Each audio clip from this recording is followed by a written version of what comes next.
welcome to this sort of post-budget panel briefing with Green Alliance and Aldersgate Group. And thank you all for joining the discussion quick on the heels of the Chancellor's budget speech yesterday. There was a lot to unpack. There's a much bigger budget than a lot of us actually expected. Just to introduce myself, my name is Chaitanya. I work as the head of Environment and Green Transition at the New Economics Foundation. We're a think tank and charity working on a variety of environment, social policy issues, and I'm the chair for the next 1 hour of what I hope, and I'm sure it will be a very interesting discussion. Just sort of quickly go through the format for the panel we've got for the next hour. It's fairly straightforward, no surprises here. I'll introduce the speakers one by one. They'll have about 3 minutes to give their opening remarks. I'll follow it up with a quick question before moving on to the next speaker. As always, we've got a Q&A section, so please put your questions in the chat box, and James from Green Alliance will go through them, highlight the ones that he will ask the panel, and I'll direct it to whoever it's been asked to. So feel free to direct your questions to a specific member of the panel if you'd like. So just sort of take a minute to kick us off and set the context of where we are at and speak about the purpose of this session briefly. It is, of course, to debrief what went down yesterday and dig through some of the numbers, which a couple of our panel members will do so behind the budget and a bit more. But perhaps we'll also sort of get into an assessment of the politics around it as well. A lot of us left slightly scratching our heads after the speech yesterday, thinking, what does it really mean for a chancellor on the eve of COP, with such a big conference, which has been in the media quite a lot lately? Just completely fails to mention climate change even once. There was a mention of net zero a couple of times, but largely in the context of innovation, but not much beyond that. Does it bode well for the future when much greater coordination is needed across the cabinet, number 10, Treasury, all departments, on delivering this all-important net zero strategy that came out last week as well? Does it bode well when you've got a chancellor that isn't really, or perhaps is reluctant for whatever reason, to talk about climate change much more proactively? This morning, a few numbers that Green Alliance shared with the panel, just quickly touching upon the green investment tax and some of the rhetoric as well behind the budget. They clearly didn't meet the promises of a stronger, greener economy. According to Green Alliance, we'll see about £21 billion of investment over the course of the spending review, out of which only £7.5 billion is new money. So essentially, this leaves an annual shortfall of £21 billion in investment that could have driven local jobs and lower bills, basically. So we knew going into the budget that the scale of investment perhaps will not match what a lot of NGOs have been asking for, but the gap is way too significant. And it really undermines net zero transition. You've got a plan, but perhaps you haven't got the purse strings from the Chancellor actually supporting the delivery of that plan. And that's never a good place to start off trying to deliver a plan. So just to sort of note that when we've got a massive public concern, which is at its highest in climate change, and when the opportunity presented itself to offer a green budget, I think the Chancellor missed a trick and instead perhaps revealed his true priorities, which is the upcoming election, maybe in the next 2-3 years, and certainly a trade-off between the Prime Minister and himself on how much more money to invest in the economy. So these are some of the questions we'll try and unpack over the next 50 minutes or so. We've got a fantastic panel in front of me. Jill Rutter. I'm going to introduce Jill very quickly. She has an illustrious career working in Whitehall as well. I'm going to let Jill introduce herself in a bit more detail, but very quickly, she's an experienced former senior civil servant. She's worked in the Treasury, number 10, DEFRA. I came across Jill's work while she was commenting on Brexit quite a bit, looking at how governments make policy, civil service issues, including Minister Civil Service Relations, and a whole lot of other things. Currently, she's a senior fellow at the Institute for Government. Jill, you've got 3 minutes. Please kick us off, and I'll come to the other speakers after that. Thanks very much. That's a great intro. I'm not going to do anything more on the intro because that'll carve into my 3 minutes. So this wasn't a green budget. It wasn't the budget of somebody looking forward confidently to the COP. So I'm going to focus on the tax side because I think others will look at spending. So what was there on tax? Truth is, not much. Two measures that you could say were good carbon reducing measures. One was to deal with an anomaly in business rates, which the CBI had been asking for, not a big cost, around 40 million quid by holiday. So if you business rates holiday, if you upgrade your building to improve its energy efficiency, you don't now get whacked instantly with a higher rates bill. So that's quite good. Long haul air travel, good. The IFS have pointed out something this morning that the Office for Budget Responsibility didn't notice, which was actually because domestic aviation emissions are within the UK emissions trading scheme. The effect of the Chancellor's measure to make domestic flights a bit cheaper will be to put up carbon prices, interesting effect, and won't change overall emissions. But it does send a very bizarre signal that certainly in mainland UK, the need for connectivity and muscular unionism trumps net zero. And indeed, I think the theme of the budget was that net zero is pretty low down the Chancellor's list. More interestingly, on tax were some of the hints of things to come in last week's net zero review, notably the potential shift from gas to electricity in terms of the tax burden. So less tax on electricity, more on gas, but that's now kicked into a call for evidence. Carbon extension of emissions trading, but absolutely deafening silence on future of motoring taxes. We called last year for a net zero tax strategy. As part of that, Treasury to step up to the plate. Frankly, they didn't do that yesterday. Excellent. Quick, brief. Thank you so much for keeping it succinct. I might come back to you with questions for all the panelists at the end. So if you could move on to Sam Alvis from Green Alliance. He leads the team called Greening the Economy at Green Alliance, aiming to put actions that meet our climate objectives and restore nature at the heart of our COVID-19 economic recovery. He's also been an advisor to Tony Blair and also sits as a member of the Chatham House's panel of young advisors. There's a lot more I can read off in front of in my notes, but Sam, I'll pass it on to you. Please add more to introduction if you'd like, and you've got 3 minutes. Thanks, Chatty. I'll spare all the personal details that you've got for the audience. So I'm going to focus a bit more on the spending side of things. And I think it's interesting, in the environmental sector, we tend to talk about the level of greenness as an objective in itself. But increasingly, I think we need to be focusing on how economically credible the budget was, and therefore sufficient in addressing some of the financial risks associated with climate change by delivering that upfront investment. And we know from Treasury's own watchdog, the Office for Budget Responsibility, that public debt is going to be 14 times higher without early action in investment on climate than with it. So with that in mind, and playing into Sunak's own words yesterday, is did he deliver a stronger economy for future generations?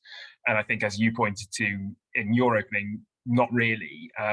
Although Treasury are claiming a slightly larger figure of 30 billion over 5 years, what we're actually going to see is around 20 billion over the course of the spending review. And that's for both nature and net zero, so actually spread thinner, even though I think some of us would like. And as Chelsea noticed, we looked at that last night, and very little of it is new. What is new, most of it is coming from the heating building strategy, the 3.9 billion that's going towards new boilers, heat pumps and home insulation, particularly in social sectors and public buildings. There's some pots of money for electric vehicles and city transport in particular, as well as smaller pots on nature restoration and waste. We saw some innovation funding. We know the government is very keen on innovation as a way of solving net zero, but really confirmation of the net zero innovation portfolio, and then some little bits around sustainable aviation fuels, industrial hydrogen, but not the big pots, part of the 22 billion that we know they want to reach as part of their target. And that really leaves us, with the exception of power, we find a shortfall in every sector of the level of public investment we need to meet, especially on public transport, key sort of north, south, east, west rail, under ambition on home energy efficiency, and also ignoring some smaller but really strategic priorities like the future of green steel, giving money, bringing forward the Clean Steel Fund, and ensuring that really important strategic industry can decarbonise. I think it's partly because Treasury's view is that the net zero challenge is one that can be solved by regulatory funding, i.e. putting in place the rules and asking the private sector to deliver. This might work, but the Committee on Climate Change are pretty clear that it's quite a risky strategy. It's putting all your eggs in one basket. And they're also clear that public investment is going to have to grow beyond this spending review, even if that's all we're getting for now. One, to avoid carbon leakage, industry sending emissions overseas rather than decarbonising at home. And the other, I think, the piece we're missing is the boost for demand in green choices. We can manufacture many, many heat pumps, but we need to be able to ensure that people can buy them on the other side. And then very quickly on a day-to-day spending, so departments saw rising budgets, but particularly Bays and DEFRA did quite well. Local government also got another pot of money for sort of just general resource spending, which is fantastic. They're all really important in delivering for nature and net zero, but this is getting us back to 2010 levels. We're not even quite getting us back to 2010 levels. So I think there's still a bit of a way to go. We don't know yet the settlements for important agencies like the Environment Agency or the new Office for Environmental Protection. So a bit of detail still to come on there. But in short, yeah, we're getting there, but ambition could be higher. Thanks so much, Sam. I want to move us on to our next speaker, Ryan. Ryan Jude is the Program Director for Green Taxonomy, work at the Green Finance Institute, with a focus on advising the UK government on how to implement a UK taxonomy. It's essentially a framework setting the bar for economic activities and investments. Ryan, you've got 3 minutes. I'll pass it on to you. Great, thanks, Chaitanya.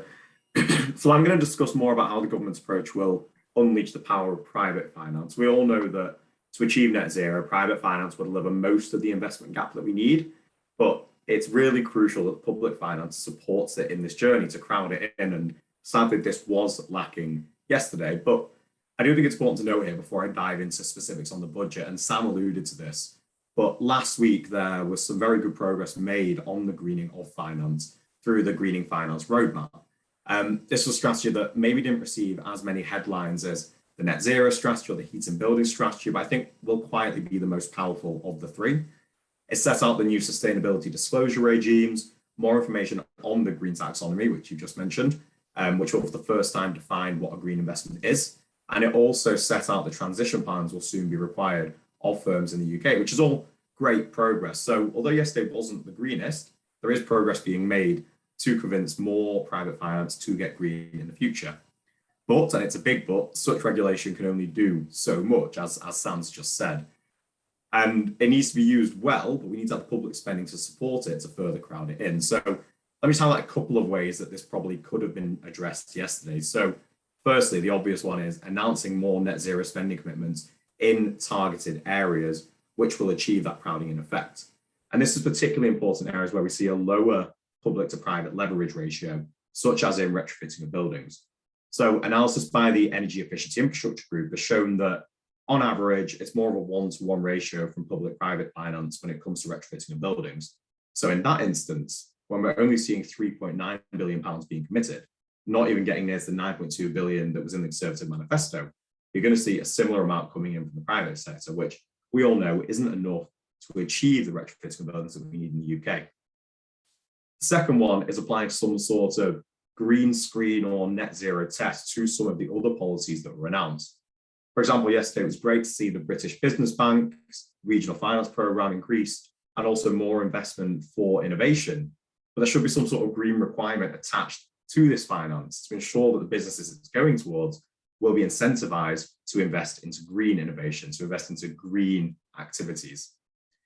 So, there were also some good things announced. Jill's mentioned a few of them, but in summary, this budget should have really provided more detail on how the government's public spending plans will close this quite sizable investment gap that's been identified and how it would incentivize private finance to go further. There are good things being done, such as the Greening Finance Roadmap last week, but it was disappointing to not see more public spending committed to achieve that crowding in effect. Thank you so much, Ryan. Everybody's sticking to time perfectly. Anna, I'll move to you. Anna Musat is the head of policy at Aldersgate Group, where she works with cross-industry business and NGO membership to shape the group's policy outputs in the climate and environment space. Currently, the main focus of our work is on industrial decarbonization, green recovery, and net zero strategy. Quite a lot, basically. Anna, over to you. Great, thank you. I will focus mainly on what the business community was hoping to see in the spending review, and also link what we've seen in the spending review and the budget with some of the strategies that were published last week. So I think, given the fact that this spending review and the budget were coming straight after the COVID-19 pandemic, I think it was good to see this emphasis on, bringing the economy back on track, focus on job creation, increasing productivity, and investing in skills. But I think a trick was really missed there, because actually achieving net zero and securing a green recovery can help achieve all of those objectives. And I feel like not making that connection was really a missed opportunity from the Chancellor. Again, I think, thinking back on what we saw published last week, which was a lot, but the net zero strategy, heat and buildings strategy, amongst others. Again, I think there was no clear connection on how the spending review would support some of the aims that were put forward in those strategies. And I think, from the perspective of businesses and also consumers, it creates a bit of uncertainty on whether the whole of government is on the same page in delivering this net zero agenda. Even before yesterday, we saw last week that we had the net zero strategy on the one hand, which was really focused on the opportunities that net zero could deliver across all different sectors, whereas the tone in the net zero review was much more reserved and focused on some of the costs. So again, there's still that rift between BEIS and HMT, which I don't think was resolved at all yesterday. And again, I think, thinking back on the net zero strategy, the commitments were really good. It's good to see a blueprint that's endorsed by the Prime Minister, especially ahead of COP26. But again, there was not a huge amount of new money committed as part of that strategy. And I think a lot of businesses were looking at the announcements yesterday to see some of those funding gaps plugged. And I don't think it was very reassuring for some of them. So if I could just refer to a couple of examples. On the one hand, we have a range of businesses that are facing a very capex intensive transition to net zero. So the steel sector is a really good example in this sense. And they're also grappling with really high costs of energy during this time. I think for them, the budget didn't really help with any of the concerns that they were having, as Sam mentioned, in terms of bringing forward that clean steel fund. I think there was a bit of a missed opportunity there, or also providing clarity on what kind of support is going to be available for businesses and for consumers to help with the rising energy prices. Excuse me.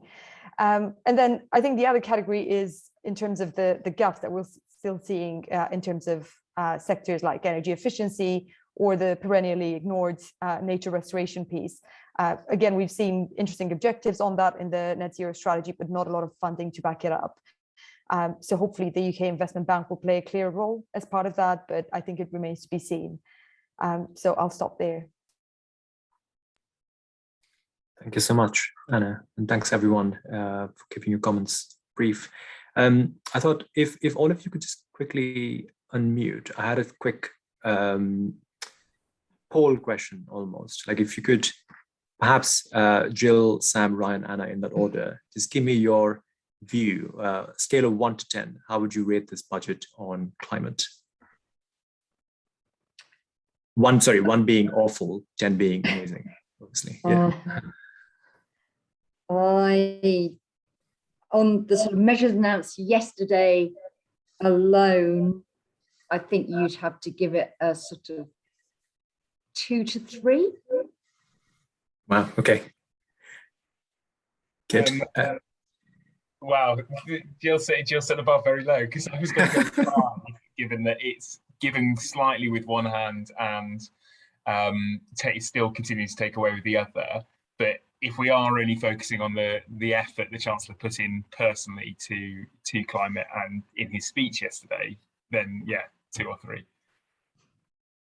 On specifically what was announced yesterday, and you notice I had to caveat the start of my opening remarks by referring to last week. I'm going to go a little more optimistic on a 3 or a 4. But the Chancellor, he said the word climate twice. I think he said the word green 6 times. So when, especially with the context of COP starting in a couple of days, you would have expected a little bit more.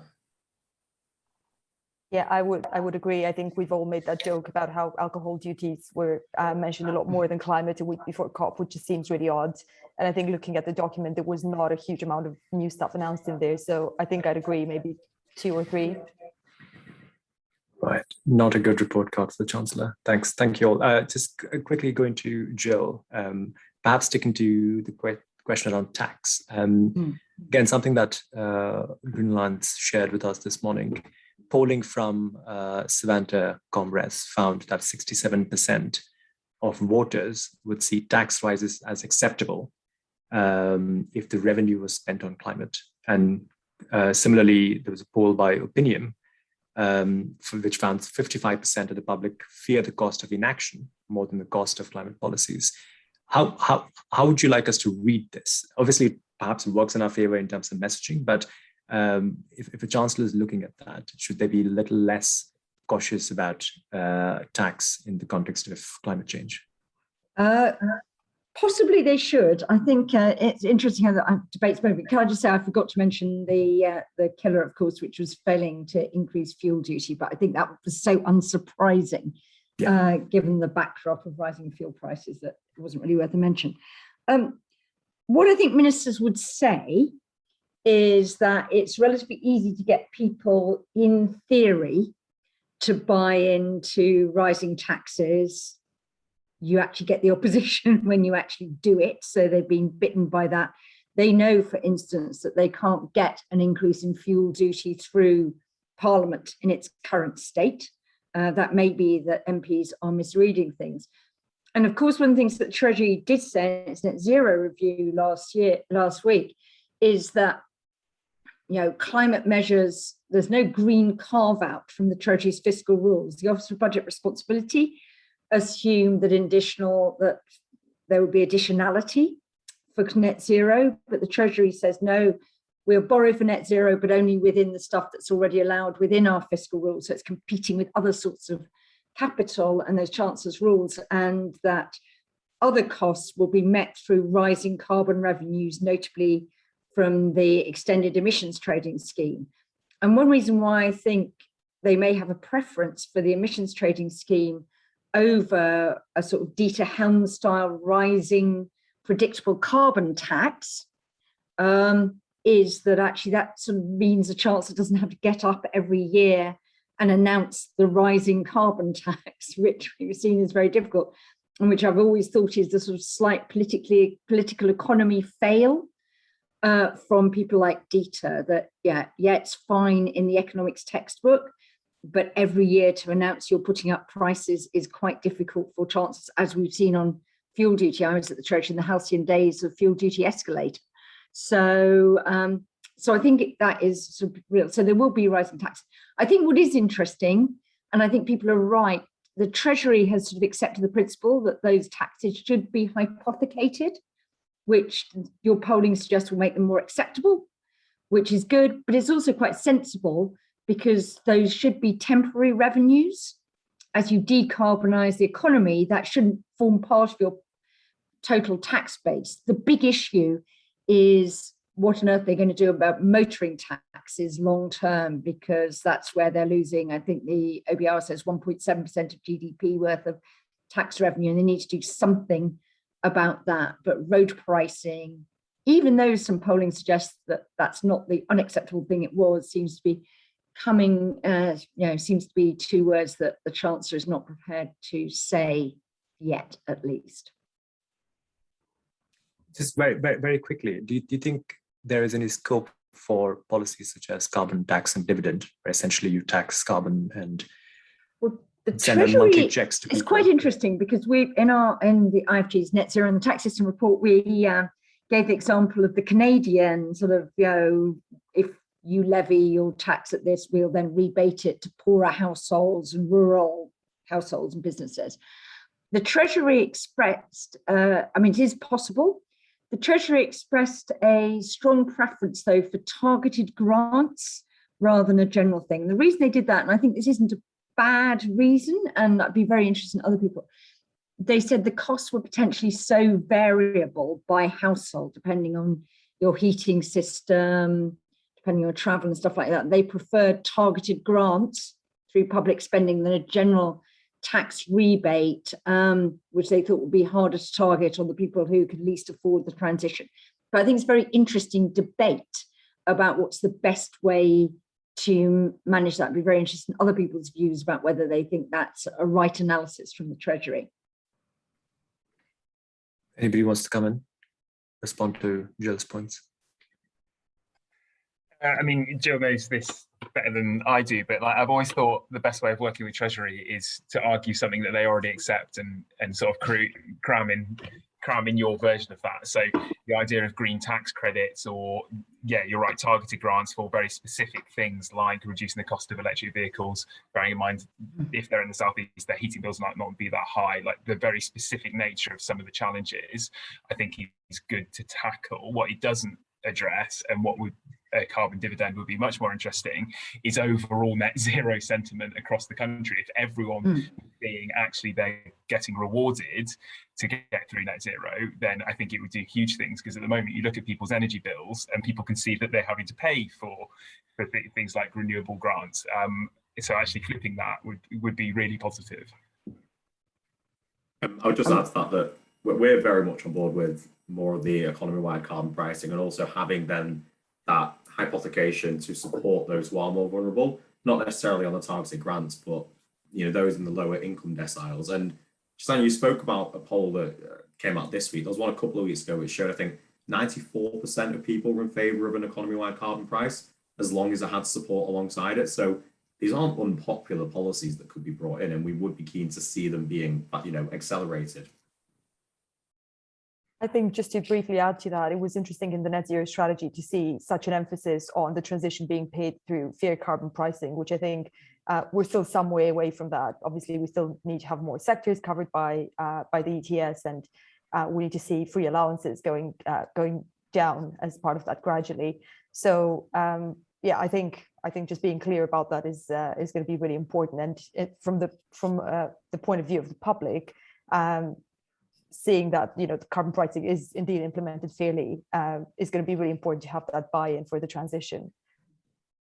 One of the things that is interesting which I only just picked up, it's not announced by the Chancellor at all, is that there's quite a big contribution from higher revenues from the ETS. I think it's gone up by a couple of billion, which because carbon prices are so much higher in the fiscal forecast. So actually the government's already taking a bit more through that, which is quite an interesting thing that wasn't highlighted at all, but is in the fine print of the documentation. So that's right. March 2021 budget had a forecast receipts of carbon auctions at £1.2 billion next year. That has been revised to £3.7 billion. So it's a significant jump.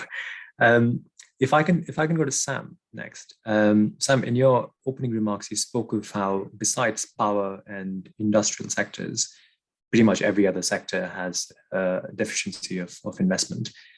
Is there any one sector or one area where you're particularly worried about that lack of investment could mean we'll be way off meeting our net zero targets, carbon budgets, let's say, in the foreseeable future? So I think if I've got to pick one, it's got to be transport. So we did see some new money for transport, particularly public transport yesterday, particularly going to city mayors and things like that. But we're really missing the investment in upgrading railways, north-south, east-west, like major routes to encourage people to not drive. And we've talked a bit about air passenger duty, but the flip side of also cutting domestic air passenger duty is not investing in railways, is it makes that decision very easy for people to fly rather than take the train. So I think the UK's backing EVs, which is good to see. There's more money for vouchers. I'm a little bit worried about charging points, particularly in rural locations. Cities are doing very well. Some of the suburban areas are doing very well, but really making sure the access to areas which also have the worst access to public transport would be the big one. Yeah. So yeah, definitely on the public transport side. Cool. Thanks. Another question perhaps for Ryan. But if you could, you spoke a bit about unleashing the power of private investment. I want to speak about unleashing the power of public investment a bit, and perhaps the role of institutions such as the Bank of England, which doesn't get talked about as much. And I'm wondering if you could perhaps reflect a bit more on how the Bank of England could be doing a lot more on climate. Well, interesting you would ask, because just a few hours ago, the PRA, obviously, which sits the Bank of England, indicated it might introduce some sort of factor when it comes to capital requirements for green investments versus brown or dirty investments. This is something that we've been arguing for a long time, a green supporting factor, and that would therefore have an actual tangible benefit that incentivizes banks to lend towards green investments. And I think it was only 3 hours ago, they've indicated this might be something that they bring in the next few years. And that's going to be absolutely crucial if we do want to mobilize the amount of capital that we want to see. Does that answer your question, Chaitanya? Yeah. I'm sure one can write papers around the role of Bank of England, but thank you for keeping it under 1 minute. And another question for Anna before I move on to the audience. Just again, Anna, looking at the net zero strategy and also the budget, there is a reasonable allocation for CCS, for example, and hydrogen generation. And a lot of the decisions around things like hydrogen are deferred for another 5 years, 2026 and beyond. Just keen to hear from your membership, especially sectors like steel, for example, how much are they relying on that technology to actually work out? And in fact, by extension, how much is the government relying on those technologies to really work out for us to meet our net zero goals? Yeah, I think just to start with the government, I think, with the focus on innovation that we're seeing from the Treasury and also from BEIS, there's quite a lot of attention being paid to technologies like CCS and hydrogen, almost to the detriment of other measures like achieving greater resource efficiency to cut industrial emissions, for example.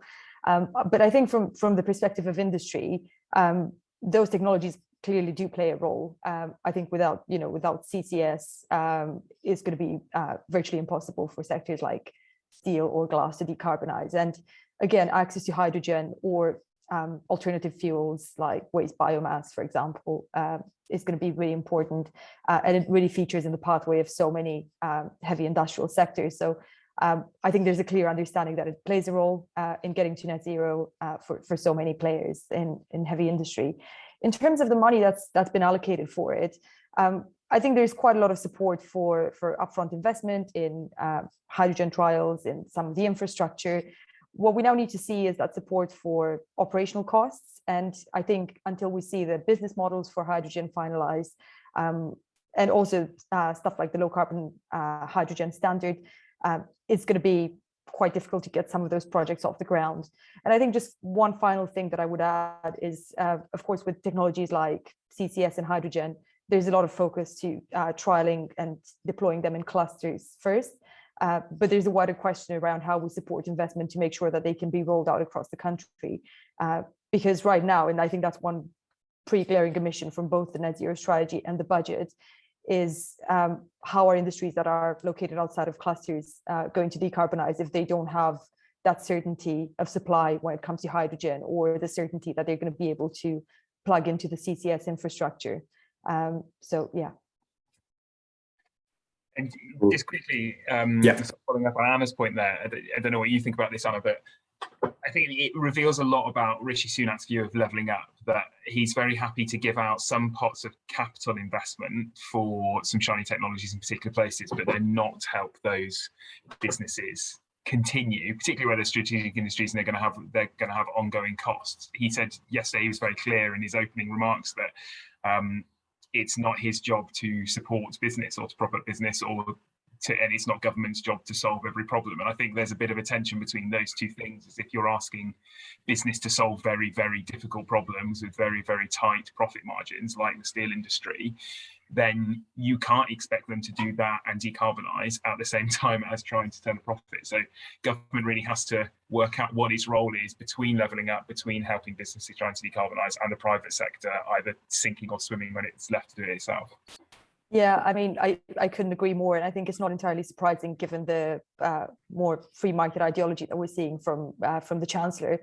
I think, yeah, there's this perception that, you give them a bit of help at the beginning and then they're kind of going to do it by themselves. But yeah, I still think it's difficult, and in the absence of some other measures to help them meet operational costs and fair carbon pricing, it's going to be quite difficult. And because I mentioned industries located outside of clusters, I think for them it's quite difficult to respond to carbon pricing right now. So I think it's not just a case of, okay, we've invested some money into some of these funds and then job done. It's, as you say, it's quite a difficult challenge, and these industries were grappling with profit margins even before the current gas crisis. So I think it's important to acknowledge the environment that we're operating in. So I think that relates to a question that's in the chat about carbon border adjustment mechanisms, because obviously those are seen as a way of raising carbon prices domestically without just triggering a lot of carbon leakage or big problems for some of the very energy intensive business. And I think the problem, I mean, the government's clearly very skeptical in the net zero review about carbon border adjustment mechanisms, and says, of course, that's no, the first best solution is international agreement, et cetera, et cetera, et cetera.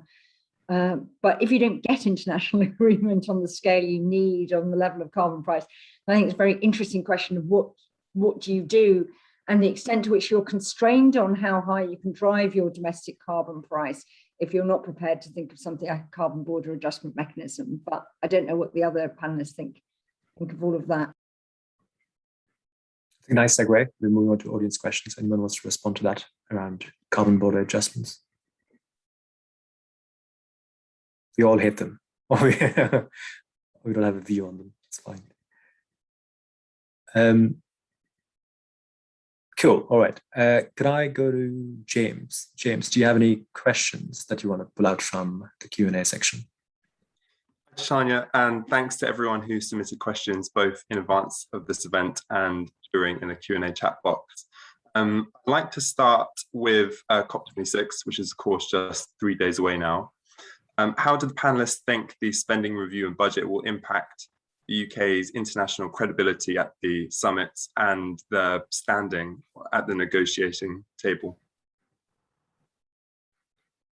Joe, do you want to kick us off? You gave the Chancellor 2, so I'm assuming you. I think I know what your answer might be. But me, yeah, I'm not sure how much impact the budget will have, because the real big action wasn't in the budget. The budget, if you like, I gave a very low score because there's a missed opportunity to reinforce messages and show that the Treasury was fully on board. Last week, I emailed Treasury officials and said, if I said your net zero review looked a bit like a sulky teenager who's been forced to tidy up their room, done it a bit grudgingly, and doesn't want to ever be asked again, would that be unfair? And they said, yes, it was very unfair, but I'm not sure that the budget caused me to change my initial assessment that much. So I think the big selling point for the UK is to have the net zero strategy there. I mean, it's obviously got holes, as the Carbon Committee and Climate Change has pointed out, but it really is a sort of, a strategy that does work back from where do you need to be and say we need to do that. So I think that is what to focus on. The Chancellor, I think, has sent one or two slightly unfortunate mixed messages, but whether they penetrate beyond a domestic audience of extreme Sunak watchers, I'm not sure. And having that net zero strategy, I think, is very, very important for the COP, because then they can go around and brandish it. So I think that was a good move. So I give the net zero strategy much higher marks for that than with the budget. So I said taking yesterday alone. Yeah, I think so. I'll let Ryan come in. Yeah, go ahead, mate. I was just saying, I mean, look, it wasn't ideal, as you said earlier, but it's just, I don't know if the majority of the world was watching the budget specifically.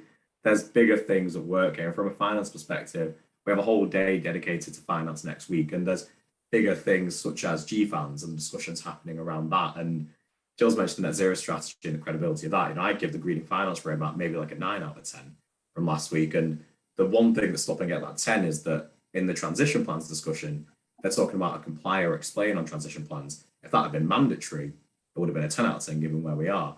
And those are the sorts of things that, fingers crossed, we'll see being announced next week. But there is a credibility question, yes. I don't know how many people are watching it, and I'm hoping that there will be a lot more announced next week. Yeah, and very similarly, I was going to say it's really clear that the Chancellor is just so much more comfortable talking about the financial system and talking about private finance than he is talking about the role of government, and that's going to be his role on the first Wednesday. So I think actually you'll see something fairly wholehearted from him on that day, sort of standing next to Mark Carney and all the others. The only issue is whether people think they're going to get their air passenger duty cut now and decide to fly up because all the trains are full. But yeah, I don't think it'll make a massive difference. It was always going to be hard yesterday for it to be a big green moment. The week before COP and the week after the net zero strategy, I think reporting was going to want to look at some slightly different things, and that played quite nicely for Sunak, who also wants to look at quite different things. Just on though, I wouldn't have been against more hints towards COP. You know, the odd line saying, I'm not going to talk too much about green today because I'm talking about it next week. That was what was a bit disappointing. James, any other questions? Yeah, so Sam and Ryan's comments actually segue quite nicely into the next question. We've received lots of questions about Sunak and his sort of ideology and vision of green, which I'll try and combine. So why do the panelists think Sunak is reluctant to talk about net zero and Johnson's support for the transition? Is it a political choice? Is it part of a broader challenge within Treasury? Or is Sunak, does he have a rabbit in his hat, which he's waiting to pull out at Finance Day at COP26? So as an avid Sunak watcher, I'll kick off because I'm really interested in how his politics align on this sort of stuff. So I think there's a couple of things. So one, I've already briefly mentioned, he is really interested in very techie policy. He likes to sound like he's the smartest person in the room, which is why he focuses on private finance, because he can wow other finance ministers and do some really interesting things. But basic tax and spend, not that exciting, doesn't get him interested. There's also the view with him, with his team, if he comes out and is a massive leader on green, what does that leave for the Prime Minister to speak about? It's very much his area. So if he starts eating into that, it starts making quite interesting political dynamics between 10 and 11, which I already think that they're trying to quell. But in terms of the Treasury, I think actually plaudits to the civil servants in the Treasury who have come an awful long way over recent years. The climate team are doing some really hard work and are trying to push a level of ambition at the political level. What we really need now is the political level to reflect their hard work and welcome it. And actually to go beyond having a climate team in Treasury and to having climate skills across Treasury and whatever they're thinking about, not just concentrating that and making it easy to ignore by the SPADs, by Sunak and his team. I think if you look at the net zero review, they make quite a lot about some of the restructuring of the Treasury with the new sort of director of climate and stuff like that, and sort of board level, official level. So I think certainly when we spoke to Treasury officials last year, they came out with a slightly odd statement, but which was that the fact that there was now a legally binding target was galvanizing them. I said, but there's been a legally binding target since 2008. And they said, but the fact it's zero now, net zero, they could get their teeth into. So I think I think Sam is right. I think there is a lot of energy. Remember, the Treasury demographically is incredibly young, which also plays into the sort of keynote. I think it's quite interesting. I think quite a lot of the Treasury caution on this is caution about the Prime Minister's spending ambitions generally. And I think this is one way in which the Treasury sort of is saying there's sort of no green carve out from the fiscal rules, I think is a way of imposing a bit of spending discipline, not necessarily on this area, but on the Prime Minister, whose natural instincts are to spend across the board. So I think there's a bit of a sense that we need some discipline here. Now, Sam's put it quite positively that this is carving out space for the Prime Minister to own the green agenda. There is a potential for a more negative spin, which James Murray from Business Green pointed out in a podcast we did about the net zero strategy for IFG last week, which was there is a sort of skeptic-y section on the Conservative backbenches of people who the new net zero scrutiny group. We now know in the Conservative Party that if you want to influence policy, you create a research group or some such, because they've been extraordinarily powerful, modelling themselves on the European Research Group and their success from a very minority position on Brexit. And there are some senses that that the Chancellor doesn't mind giving the suggestion that this is very much the Prime Minister's agenda. And if you cast forward to the next lead, this is James's point, not mine. If you cast forward to a future leadership, you know, is this going to be Rishi Sunak versus Liz Truss, who's also on that slight, is she totally bought into the green agenda? So yeah, are they indulging the Prime Minister within fiscal constraints? And it's his, rather than sort of being fully signed up. That said, Simon Clarke, the Chief Secretary, is viewed as one of the standout sort of, you know, net zero champions on the Conservative benches, you know, from when it wasn't his ministerial portfolio. So there are some thoughts that he was reshuffled to the Treasury to make the Chancellor greener. I have to say, I rather cynically thought he was just reshuffled because he was so tall, and that sort of made the Chancellor look much smaller. But that was that's just my cynicism of knowing politicians. But I think it is quite interesting. There is clearly a very strong voice for net zero now in the Treasury ministerial team, who might wield increasing influence there. Just to add to that, I think I agree. And at the beginning of the net zero review exercise, I think the tone was a lot more positive around, you know, the opportunities and making sure that the net zero review and the net zero strategy actually build and mutually reinforce each other.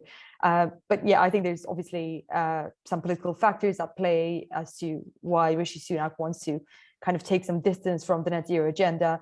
I think it's, you know, also down to all of us and to the business community to really emphasize that it's not just about upfront investment. Meeting net zero is also about creating the market mechanisms to enable businesses to make the green choices.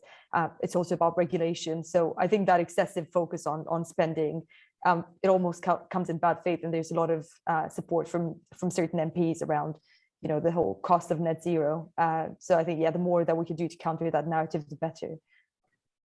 Towards that, I think there definitely is some, you know, political machinations happening here in the background, right? And let's say that my personal views may align a bit more to what Jill's saying about James's views, but you know, that's for another discussion. I think that that's the end of James's question there about whether there'll be a rabbit pulled out of the hat next week.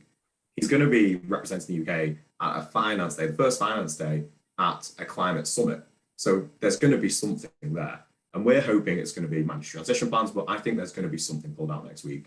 And as Anna just said, too much focused on yesterday, and if we need to look back to last week as well, that was coming out of Treasury, the Green Finance Roadmap, Net Zero Strategy, and those were really positive steps. So there is green parts to his agenda, and I'm an optimist. I'm hoping there's going to be more next week. Cool, thanks, Ryan. We will keep an eye out for those rabbits to how to appear. James, another question, please. The second highest rated question in the Q&A box asks, are panelists aware of any moves to give banks and building societies confidence to lend to homeowners for insulation retrofits? For example, certification and guarantee schemes for work done.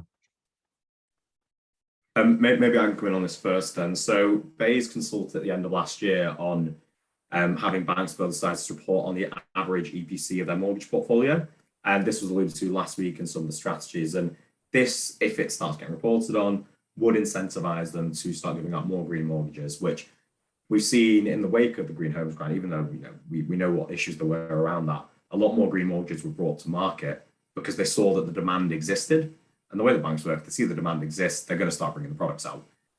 We would have liked to have seen, and maybe we will still see this through the UK Infrastructure Bank, we would have liked to see guarantees coming from the public money, which would then leverage in a lot more private capital by reducing the interest rates on loans. So, for example, the £5,000 grants for heat pumps, we would have loved to have seen alongside that the announcement of some sort of guarantee that would incentivize banks to lend the remaining amount. You know, if a heat pump costs around 10k, if you've got a £5,000 grant, you're not going to have £5,000 necessarily lying around.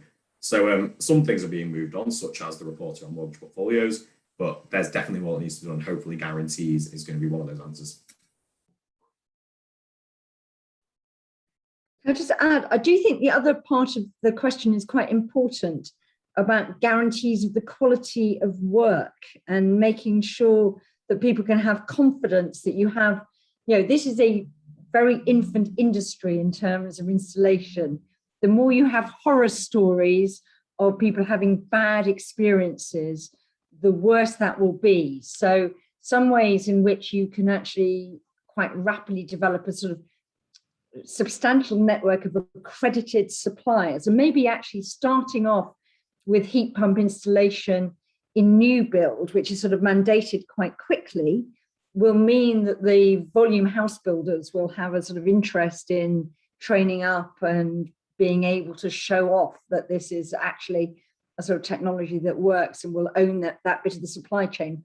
But it's really important that people have confidence, not just that they can, for the people who want to adopt it, the more you get people who think they've been ripped off, cowboys is a bad experience, the worse it is for a sort of nascent market that is a bit precarious at the moment.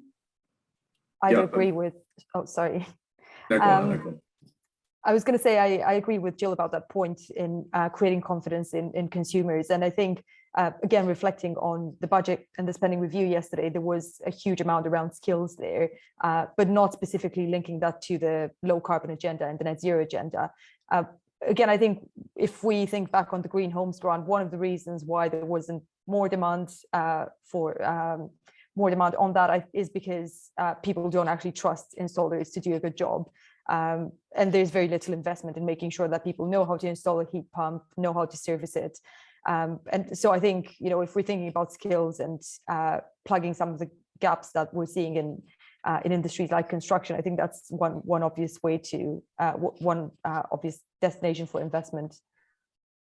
Just to quickly defend some of the heat pump installs that we do have, there is certification such as MCS, which does certify if it is a good installation. The issue is that there just aren't enough people doing it to meet the demand that we're going to need in the future. And the reason they're not doing that is because they don't see where the demand's coming from, which is where it's all quite circular. But if you're giving the grants and you're getting the finance out there, then these installers can see, okay, there's going to be demand in the future, therefore we will pay to train people. Then you get more trained people who are certified. And this is a virtuous cycle where it keeps working up and up.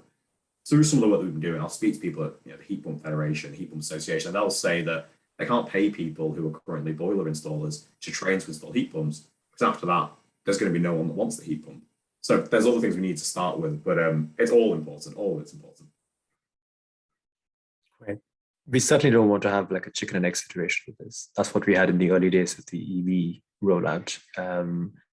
And the argument was build it and they'll come in terms of charging infrastructure. And we started doing that. So more EVs, and that virtuous cycle Ryan talking about is happening. James, one final question perhaps from the audience, and then we need to wrap up. Yeah. I've saved the top upvoted question for last. It asks, any inklings of the Chancellor embracing the concept of a circular economy? Good question. Sam? I don't think so. I think that might be a stretch too far for him. So we did see a little bit of money for waste yesterday. That is bringing forward some money from 2028 just to help local authorities deal with food waste. But there are sort of some big things that the Chancellor's left on the table when it comes to the circular economy. So we could have seen him play with VAT rates on renovation and retrofits, for example, bringing those in line with new builds, encouraging people to upgrade their homes rather than put in and get new materials. And similarly, like we could see sort of things like that of design standards when it comes to products. And not a lot of this stuff is big public spending asks. It's sort of the techie, interesting area of policy that Rishi would want to look at. But yeah, I'm afraid I don't see him embracing it yet. But we do have a paper coming out in a couple of weeks' time on critical raw materials and their role in the UK, particularly post-Brexit, and their role in the future of reaching net zero. So keep an eye out for that. Hopefully Richie will pay attention once he's read our paper. I'm going to cheat slightly and answer this question. I don't know specifically about Rishi Sunak and about his approach to it, but through the work we're doing on the green taxonomy, and this is regulation that's being developed, there are 6 main areas in that. Climate change mitigation, climate change adaptation, the two that people talk about. There will be regulations coming in the future around circular economy.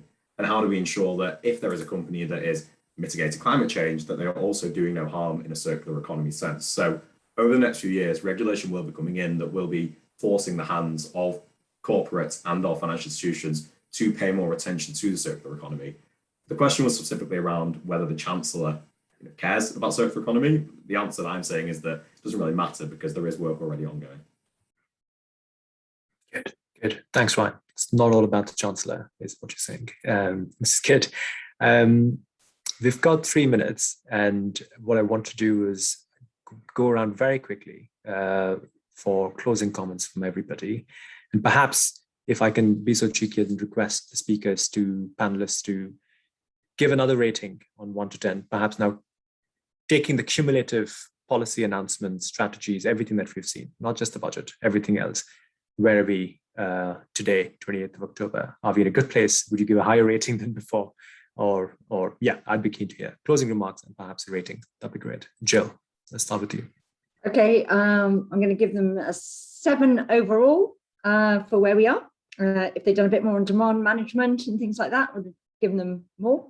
But I think the Treasury needs to think actively about properly integrating net zero into its approach to taxation. So we need a net zero tax strategy, because everybody else is producing strategies, they should have one, integrating it in sectoral plans. Terrible to have a transport decarbonisation plan with no mention of the tax system. That's just ridiculous, where tax is an instrument, and they ought to commit, just as the net zero strategy has a net zero spending test, we need a net zero tax test, because it shouldn't take people till today to work out the interaction between the APD change and the emissions trading system. Treasury should have told us about that. Sam. Yeah, I'm going to go 7 as well. I think we in political circles like to look at moments, and obviously the last couple of weeks has been 2 major moments when it comes to the future of net zero. But actually what we are now on is a very deliberative path, which I think is going to help. And all the little bits in the net zero strategy that we're going to be rolling out, making sure they work, whether that's a zero electric vehicles mandate, the heat pump work, all these more granular things that we need to keep an eye on. But it's definitely some good messages and on the right track ahead of COP. Ryan, yeah. On overall position, I'm going to give an 8, I think. I mean, I've been very positive about what came out last week, and that was a really big moment, as Sam's just said. And the next couple of weeks, hopefully we'll see more progress. As I mentioned, I'm a bit of an optimist about these things, so fingers crossed that we're going to see that. A couple of things that I really want to see that I think we need to have next. I've mentioned it multiple times, but mandatory transition plans are going to be crucial to helping the financial sector move across, and I hope we'll see those. And secondly, I mentioned this in my opening remarks, some sort of net zero test around public spending would be great to see. The amount of policies announced yesterday, we wouldn't be discussing right now how green the budget was if we knew that every single one of those decisions was to go past the net zero screen. To that point, every bit of spending is green spending. So hopefully we'll see that. I'm not as optimistic about that coming in, but hopefully we'll see the mandatory transition plans. Great, Anna. I'm also quite optimistic, and I'm going to give them an 8 overall. I think, especially when you think about the building sector, there was nearly nothing for such a long time, and it was really good to see more of a push on clean heat. And likewise on the net zero strategy, I think it's quite important to reflect that we've come quite far from having virtually no plan to having something that's quite comprehensive in place. I think in terms of what's next, it's going to be interesting to see how this plays out in the period straight after COP. See if there's still this, not the same, but significant momentum behind making the next policy decisions and really moving the dial in certain areas.